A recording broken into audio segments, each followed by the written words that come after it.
G'day and welcome back to Camper Trailing. In this week's video, Tubby shows you a dog travel crate. Welcome back. Today I'm just going to do a bit of a review on a dog crate, a soft-sided one. I've been after a smaller one for the dog for some time that fits into a smaller vehicle. In this case we've got the Mazda 3. As you can see, this item's packaged quite small, so that's my hand here against it.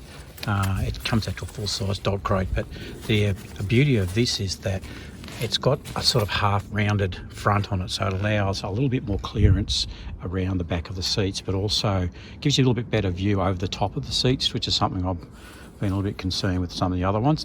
The other good thing about this one too is it fits around the actual top of your center seat, so it allows a little bit more safety as well, and you can also feed your seatbelt through it too as well, which I'll show you that later on.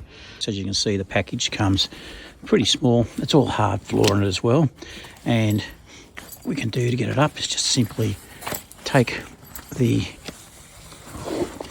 end from in here. As you can see, there's one side. Zip him up.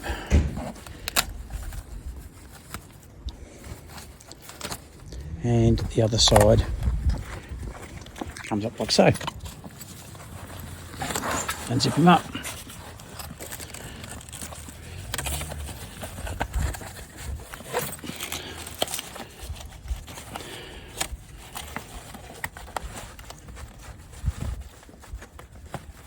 bit hard with one hand, but you can see it's not particularly difficult. It goes in there like so. And then you've got an entry point through the front. Entry point through that side, and entry point through this side. Now this is with some of these pet crates, they don't actually have this in them at all. Only got one side or the other. Beauty of this is you can let them out either side, preferably out the passenger side, but you have the ability to be able to do that. Breeze all the way through, and with a hard floor and hard back and a nice little mat on the side, should be quite good.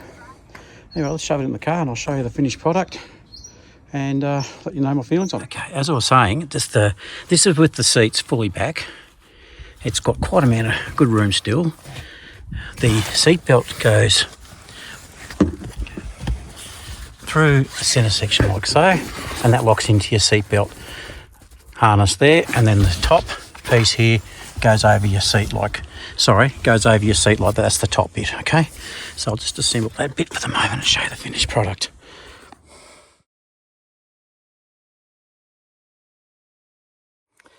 Alrighty, so I've got the seatbelt through the back section and over the top of the headrest, making the car crate nice and secure.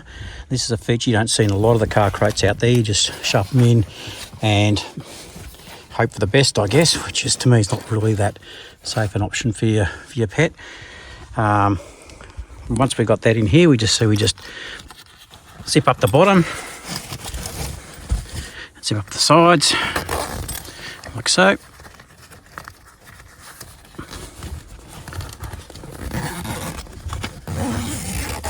There we go, and this one here too. A bit hard with one hand, but you get the idea. Okay, and one last test. See if the old faithful man's best friend gets into the car with it in. Okay, let's go. In, quick. Let's go. In.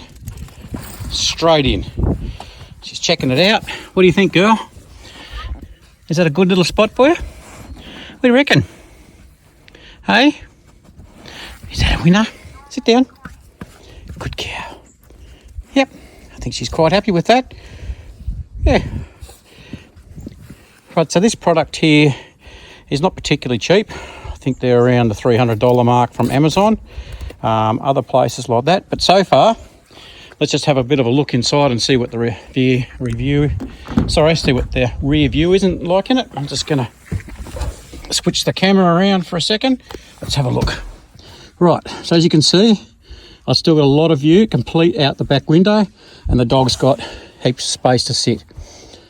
So to those that are really looking for quite a good product, check out this one, which is the K&H Pet Products, and let me know what you think in the comments.